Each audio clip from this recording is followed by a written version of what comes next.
வணக்கம். இன்றைய செய்திகள். பிஆர்டி தங்கம் வலைதள செய்தி சேனலின் செய்தியாளர் ஈஸ்வரன்.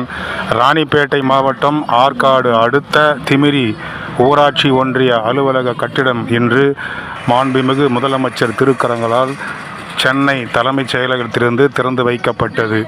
இதில் துணிநூல்துறை அமைச்சர் ஆர். காந்தி அவர்கள்,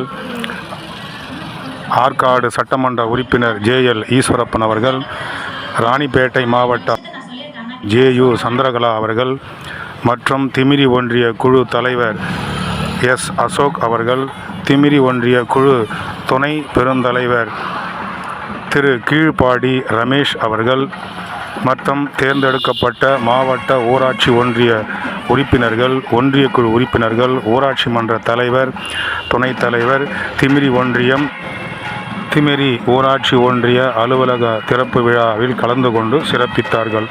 அனைவர்களுக்கும் சிறப்புகள் செய்யப்பட்டன. அதனைத் தொடர்ந்து அலுவலகத்துக்கு முன்பாக அமைச்சர் அவர்கள், மாவட்ட ஆட்சியர் மரக்கன்றுகளை நட்டு சிறப்புடன் செயல்பட வேண்டும் என்று வாழ்த்துரை வழங்கினார்கள். செய்திக்காக திமிரியில் இன்று அலுவலக கட்டட திறப்பு விழாவிலிருந்து செய்தியாளர் ஈஸ்வரன்.